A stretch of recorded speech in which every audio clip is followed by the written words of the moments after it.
Assalamualaikum warahmatullahi wabarakatuh.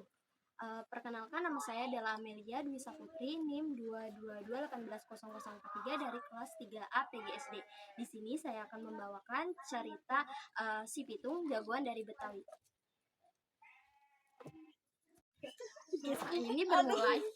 Kisah ini bermulai pada zaman penjajahan Belanda dahulu, tepatnya di daerah Jakarta atau yang dahulunya disebut dengan Batavia. Tepat ini terjadi pada abad ke-19. Dahulu kala hiduplah seorang pemuda gagah yang bernama Pitung. Pitung hidup dari pasangan suami istri yang bernama Pak Piyun dan ibu istri Pak Piyun dan Ibu Pina. Mereka sehari-harinya adalah bertani. Setiap hari Pitung selalu membantu ibunya untuk menanam padi di sawah. Sebagai pakan ternak, Pitung juga tak segan untuk membantu tetangganya untuk memerlukan bantuan. Si Pitung juga rajin untuk sholat, beribadah, dan juga melaksanakan perbuatan baik lainnya. Pitung juga bersifat baik, sopan santun, dan juga patuh kepada kedua orang tua. Si Pitung tinggal di sebuah kampung yang bernama Rawabelong. Rawabelong ini tepat di daerah Kebayoran atau Jakarta Barat. Daerah itu adalah bagian daerah kekuasaan Babah Liem Thiam Soen atau yang sering disebut dengan Babah Liem. Tuan tanah ini sering merampas hasil perolehan warga dengan wajib membayar pajak kepadanya yang distorkan melalui hasil tanah atau distorkan melalui anak buah Babah Liem. Dalam pemungutan pajak, Babah Liem dibantu oleh pasukannya.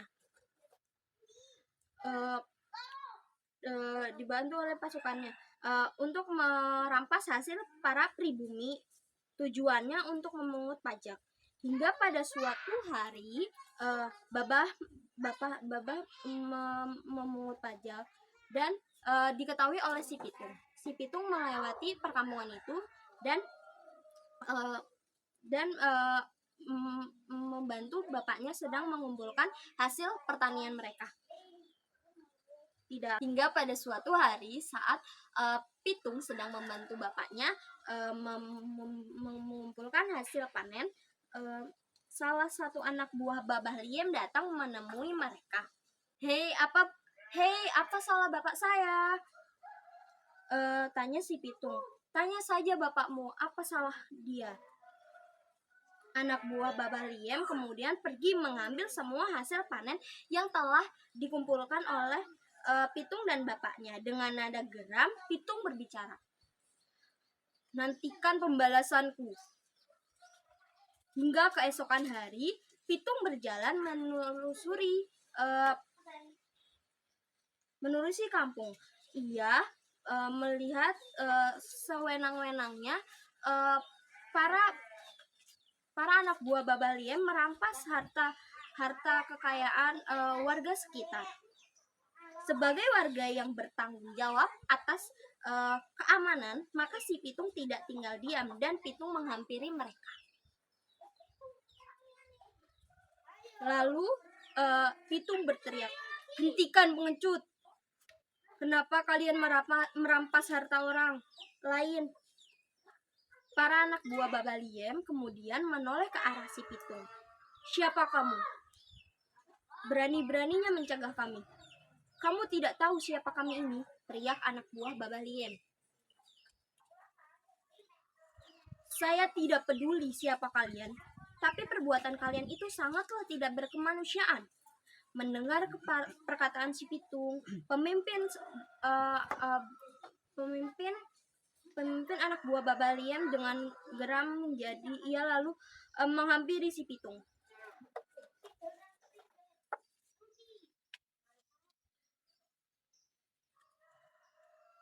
Ia dan menyerang si Pitung secara seenaknya. Ia mengira si Pitung akan mudah dikalahkan, namun dugaannya salah. Si Pitung malah mencekal lengannya dan menghentikan kesibukan mereka. Dengan sigap anak buah Babah Liem mengepung Pitung. dengan mengeroyok satu demi satu, hajar pelipis, hajar tulang kering. Mereka hingga mengadu kesakitan, lalu mereka bergotong royong menggotong pimpinan centeng yang masih pingsan dan melarikan diri. Sebelum pergi, mereka berkata, "Awas, nanti kami laporkan kepada Demang." Beberapa hari setelah itu, nama Pitung menjadi pembicaraan di sekitar Kebayoran. Namun Pitung tidak gempar dan bersikap tenang. Ia bahkan tidak menghindar kalau ada yang menyerangnya. Suatu hari Pak Piun menyuruh Pitung menjual kambing-kambingnya di pasar Tanah Abang, tepatnya di daerah Jakarta Pusat. Tanpa sepengetahuan Pitung, ternyata ada satu orang anak buah Baba Liem yang membuntutinya. Sejak berangkat dari rumah tadi, hingga hasil penjualan kambing yang dari sakunya Pitung diletakkan di pinggir sungai. Sesampai di rumah, si Pitung sangatlah kaget karena hasil uang penjualan kambing tidak ada di sakunya lagi. Dengan geram, ia kembali ke pasar Tanah Abang. Ia menemukan orang itu di sebuah sekumpulan kedai kopi. Si Pitung mendatanginya dan lalu berkata, "Kembalikan uangku." Salah satu dari mereka tertawa. "Hahaha, kamu boleh ambil uang ini, tapi kamu harus menjadi anak buahku. Tak sudi aku menjadi anggota kalian." Para anak buah Baba Liem itu mendengar jawaban si Pitung dengan serentak mereka menyerbu si Pitung. Namun untuk menghadapi si Pitung,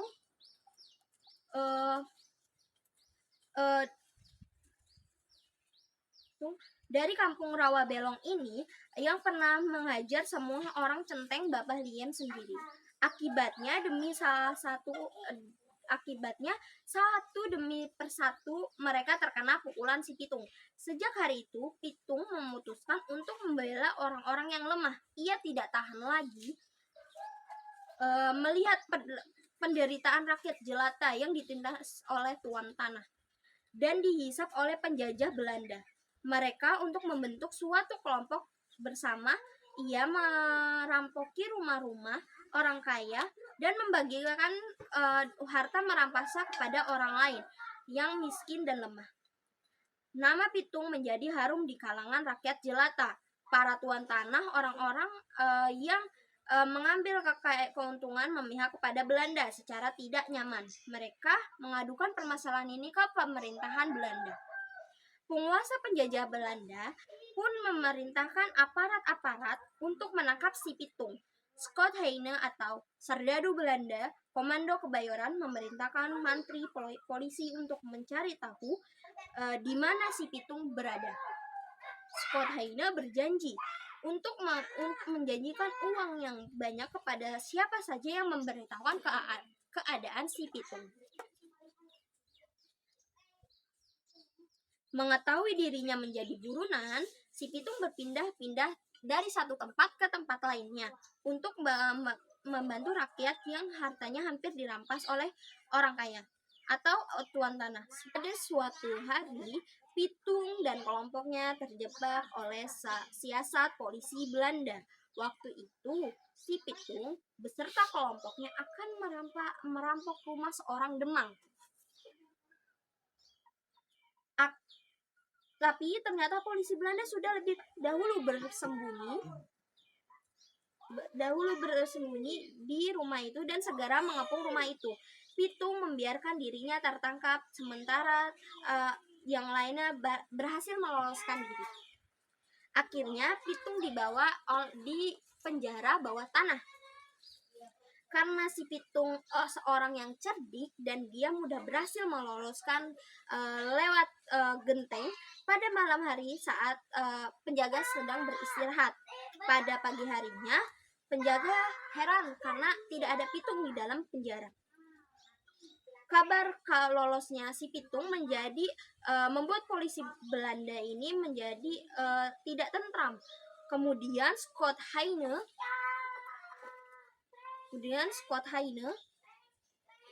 memerintahkan untuk menangkap si Pitung dan kedua orang tuanya. Mereka dipaksa polisi untuk memberitahukan si Pitung sekarang. Namun mereka bungkam, akibatnya mereka pun dimasukkan ke dalam penjara. Mendengar kabar orang tua dan gurunya ditangkap Belanda, lalu si Pitung mengirimkan pesan kepada Belanda. Ia mengatakan akan menyerahkan diri bila orang tua dan guru ngajinya itu dibebaskan dan disepakati oleh Scott Heine. Kemudian pada hari yang telah disepakati, mereka bertemu di tanah lapang. Pitung berkata, "Lepaskan Haji Naipin sekarang. Aku akan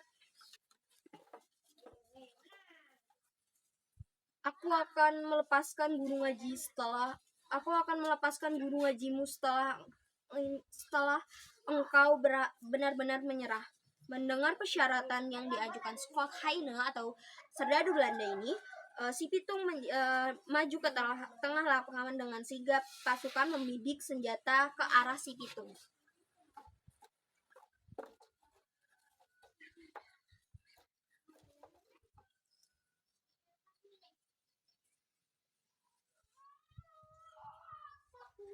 Akhirnya tertangkap juga kamu, Pitung.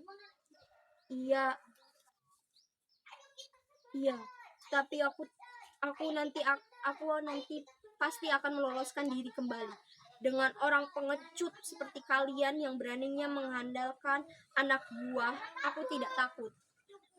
Mendengar perkataan si Pitung, Scott Heine marah besar dan ia melangkah dan memberikan aba-aba untuk menembak Haji Naipin yang masih di situ. Dengan mempercepat tindakan pengecut itu, namun protes dari Haji Naipin tidak didengarkan. Tanpa aba-aba, mereka menembak peluru ke arah si Pitung, dan si Pitung akhirnya gugur bersimpah darah.